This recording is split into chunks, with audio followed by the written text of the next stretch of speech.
secara umum adalah penyatuan berbagai unsur-unsur yang ada di dalam masyarakat berdasarkan aturan serta kebijakan politis yang dibangun atas nilai-nilai budaya yang hidup di dalam masyarakat. Integrasi juga diartikan dalam konteks politik. KBBI mengartikan integrasi adalah sebagai penyatuan berbagai macam kelompok budaya, juga kelompok sosial ke dalam suatu kesatuan wilayah yang membentuk sebuah identitas nasional. Selanjutnya, integrasi nasional adalah proses atau usaha menyatukan perbedaan yang ada pada suatu negara sehingga terciptanya keserasian dan keselarasan secara nasional.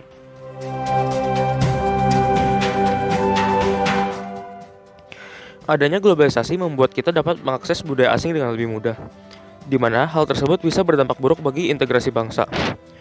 Rakyat Indonesia akan lebih menjunjung tinggi budaya asing dan melupakan budaya negara kita sendiri yang merupakan identitas bangsa kita, di mana hal tersebut mengakibatkan rasa nasionalisme dan cinta tanah air pada rakyat kita akan memudar, dan ini akan membuat Indonesia akan lebih mudah untuk mengalami perpecahan internal, dan hal tersebut sangat berbahaya bagi integrasi bangsa kita, bangsa Indonesia.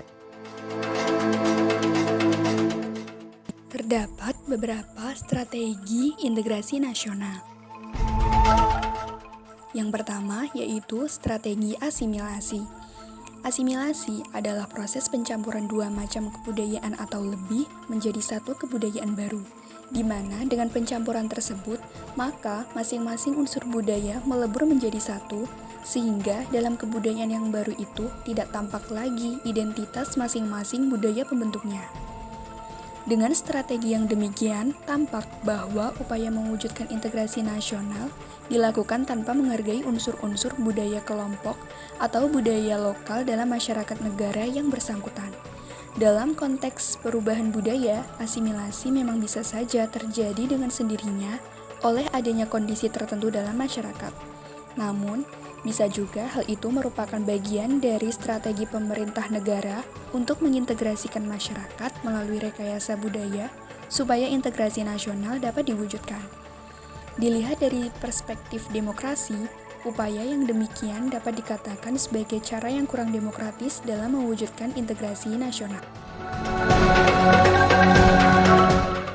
Strategi yang kedua, rakyat Indonesia harus tetap menerapkan prinsip Bhinneka Tunggal Ika dalam kehidupan sehari-hari sebagai benteng integrasi bangsa dan negara di era globalisasi ini.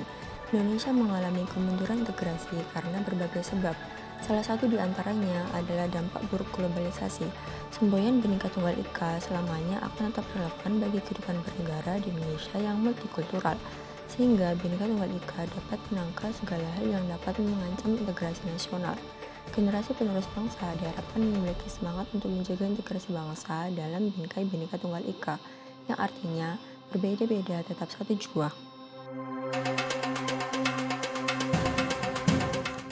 Strategi berikutnya yaitu memupuk semangat gotong royong yang saat ini sudah mulai menghilang, di mana di dalamnya terdapat nilai kekeluargaan, kebersamaan, dan kerukunan.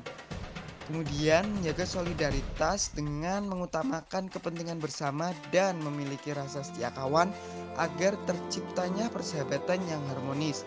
Lalu meningkatkan sikap toleransi yang di dalamnya mengajarkan untuk menghormati hak orang lain sehingga terciptanya situasi yang tentram dan damai.